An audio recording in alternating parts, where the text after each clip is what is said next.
gopher snake. And gopher snakes are super beneficial to the environment. Obviously, his name lets you know that he will consume small rodents, so he helps the rodent population. He's a great conservation story because he almost didn't make it. He was found stuck to a glue trap. It's only there if they feel threatened. Oh, the chacuala, that is Jose. Yeah. Jose was California king snake, so he just wanted to show off, to show how long he was. He's huge. He almost as long as Beetlejuice. And then if you look down here, oh, there's Hoya, yeah. But if you look here, I like to point out Lydia. She's also a California king. But that is the coloring that you will see here in the Phoenix area and the Sonoran Desert trade. So if you look at Elmer, this is the normal wild coloration. She is a lot darker, more orange. So again, we don't promote that, but we let people know that, yeah, those colors you're not going to see in the wild. Right.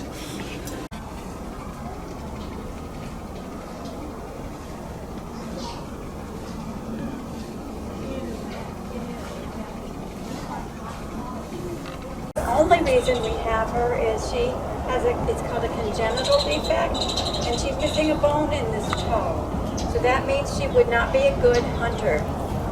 So she wouldn't be able to grab a hold of her food and be able to kill it and eat it. So that's why we have her, and that's the only reason. She's fully flighted, she can fly, but she wouldn't be a successful hunter, so she's non-releasable. But isn't she a pretty bird? So let me show you her back, her wings. See, she can't get away. She just wants to flop around. See her wings? Is she pretty? Doesn't she have a pretty face? So her name's Venus, like the planet. All right, Venus. Or the song. Yep. Okay. Look at, he's got the good voicing. He's got like feathers on his head. See? That's why they call him a great horned owl. Looks like horns. Cool feathers. Cool dude.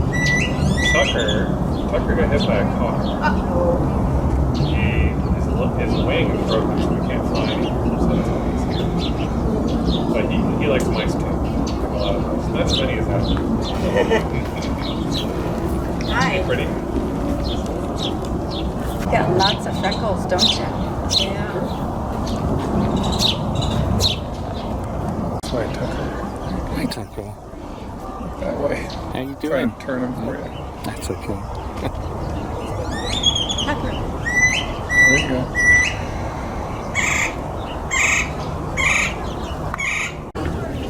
Which is way faster than a chief. But he's beautiful. How long have you had him? I think he came in around 2018, something like that. And he'll have a good life here. In the wild, they would live 10, 12 years, something like that. Here, he has the chance to. He'll live twice that. He had a delicious quail wing today.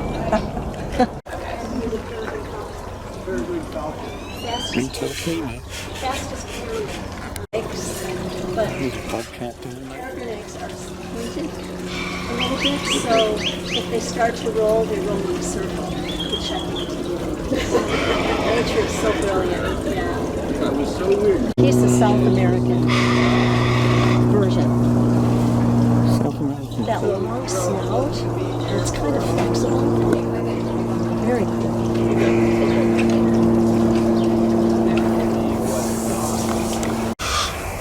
Something.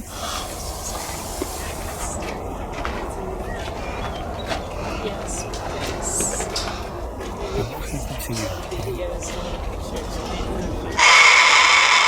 Yeah.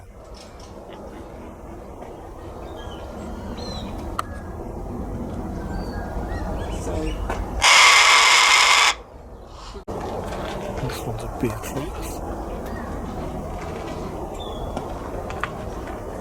Hi, Beatrix. Cassidy's somewhere displaying feathers.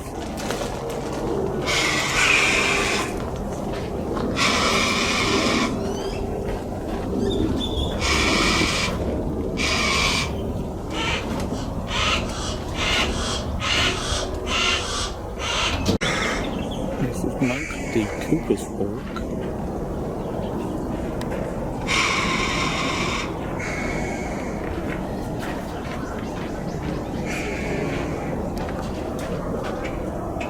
There's James. Seem to be a lot of these.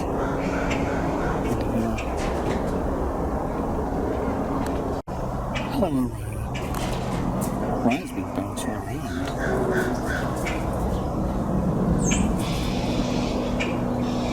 But now that I'm here, very calm. Sort of, very sort of, I'm going to eat you kind of way. Yeah.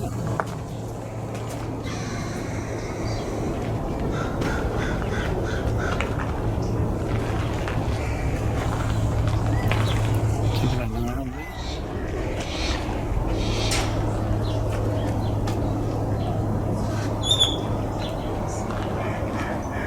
This guy's just hopped over to the front to see. He's moving.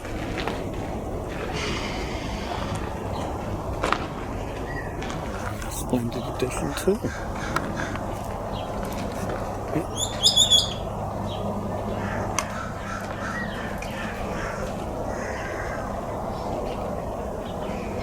Well, this guy's pretty easy to ID.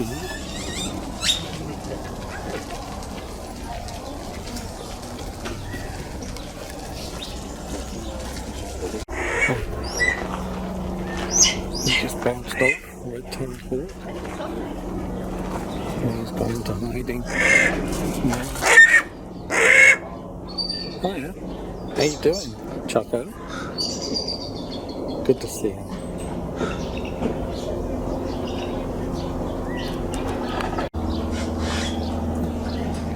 Barbosa. Hello.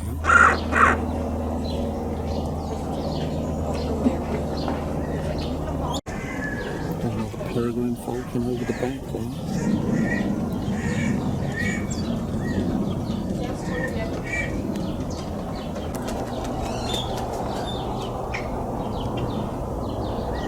Probably a turkey vulture. A lot of them around here.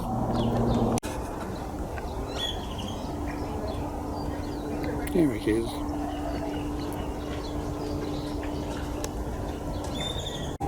American kestrel. Quite a small bird.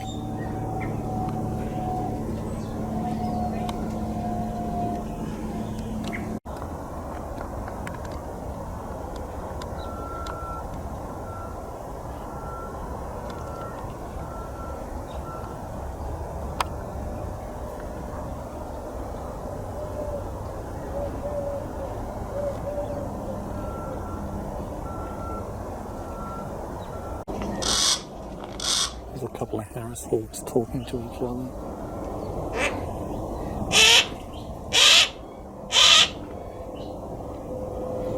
The other one's down here. That one. Okay, there's Swanson's hawk.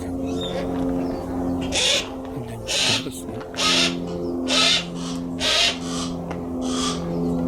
Right next to the Harris hawk cage, obviously. Bring out one of the birds from the display no doubt. Okay, white-tailed hawk here.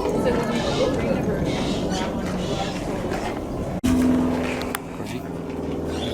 Thanks, Mabel.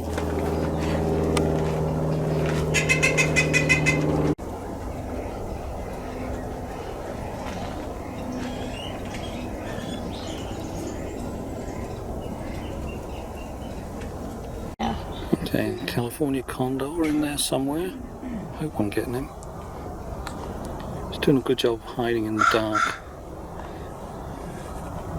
Their flight muscles and keep strong. It's also great mentally for them because these wild animals are not used to getting a plate of food to them. For her little Reese's pieces, we like to call them, small pieces of mice over there. Chaco's a red-tailed hawk, which most of you have seen before. They are the most common hawk that you find throughout North America, but Chaco is special. She is the dark morph. There's different morphs or colorations of these species, and so she's got a lot more of that chocolatey patterning on her chest. When they're soaring overhead normally, you can't see that red tail that they have. So you look at their chest, and they're usually very buff. Chaco likes to confuse people by having the darker belly. When you walk out onto the trail, you will see her in one of the person clothes that all of the red-tailed hawks have, so it's easy to see when they're soaring overhead. Is they have patagial marks, or they kind of look like commas or dark spots in their wing pits. So when they're soaring, it makes them the red-tailed hawk. Chaco is what we call one of our boss birds, which is why we put our wings out like this. Oh, thank you, Chaco. And move back and forth, and the rattlesnake's going to bite at whatever's moving and inject the venom into that end of the wing there. The end of the feather does not have blood supply, and so no venom gets into the whole blood circulation there, and so Chaco is not affected. The snake thinks, aha, I got a hold of something, but she quickly comes around with those talons, grabs it and kills it, and then goes ahead and eats it. No fear right there of having bare hands right in front of my friend Lobo. This is a Harris hawk. And a couple of big differences. Obviously, he's a little bit smaller than Chaco. Chaco is a large female red-tailed hawk. Lobo is your typical size male Harris hawk. In the bird of prey world, girls rule, and girls are about a third to two-thirds bigger than the males. So a lot of times you can't tell the difference just by looking at them color-wise. You have to see them next to each other, and the little one's going to be the boy. When you look at the Harris hawk, you're going to see those pretty browns all over, but by looking at the tails, how you can really tell you've got a Harris hawk, there's a band of white at the top and a band of white at the bottom. Another really cool difference is that Chaco, red-tailed hawks, and most of the birds that you're going to see today are pretty solitary. They only care about themselves, they hunt for themselves, they protect themselves. Maybe once a year they're going to find a mate, lay a couple eggs, hatch the babies, and kick them out of the nest really quickly once they're fully grown in a matter of a couple weeks or so, and then they're back to being on their own. But not the Harris hawks. They work together in a family group. So they'll stay about 4 to 7 of them.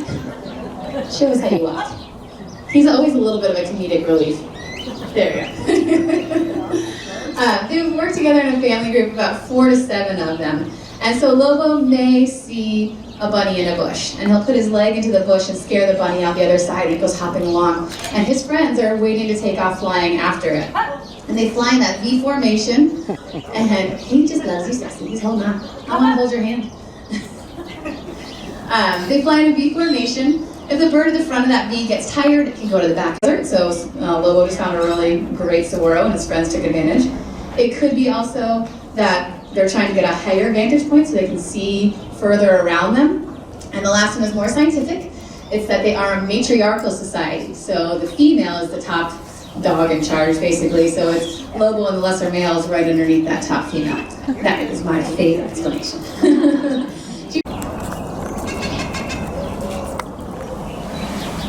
Yeah, all you hear is just that equipment when it hits. You don't hear any of the loud noises that you might have heard from the hawks. So owls have the ability to fly silently. And that is because their feathers are developed so that they actually, the ends of their feathers kind of look like a comb. If you think of a comb that you have in your bathroom, it's got the space between all those tines. So when they flap their wings, the air can move quietly through there without disturbing a lot of the air, making a lot of noise. They need that because they are nocturnal hunters, so they need to be able to hunt up, sneak up on things quietly. The barn owls are truly nocturnal hunters. So the great horned owls, which are the most common owls that we have throughout North America, are more crepuscular, which is a fun word for dawn or dusk. They have low light times. These guys wait till true darkness. And like the name suggests, they live in dark places. To us, probably about 4 or 5 years. It's hard to remember all their dates and ages. And he was brought to us. He was found on the ground. His wing was kind of holding funny, but it wasn't broken. It just had a little bit of tissue damage today. That has to be Sonora. How much did you weigh? I was going to say, not accuracy. That's a good question. How much did, well, I'm going to turn on this mic and he will answer all the questions. Maybe you could adjust your sound.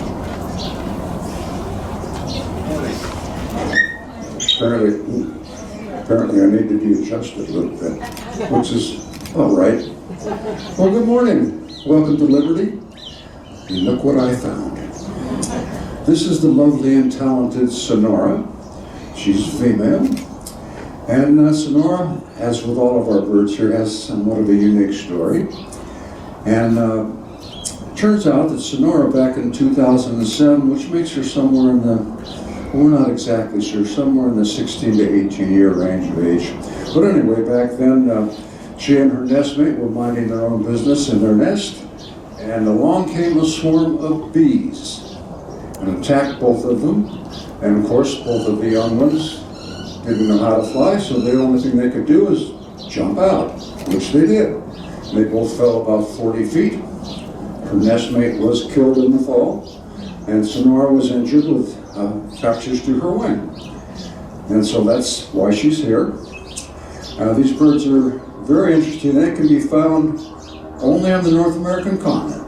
You're going to find them from northern Mexico, throughout the United States, Canada, and Alaska, and about half of the total population of bald eagles will be found in Alaska. Predator away, we will have the duck walk come out and do a duck parade with Cheese and his crackers.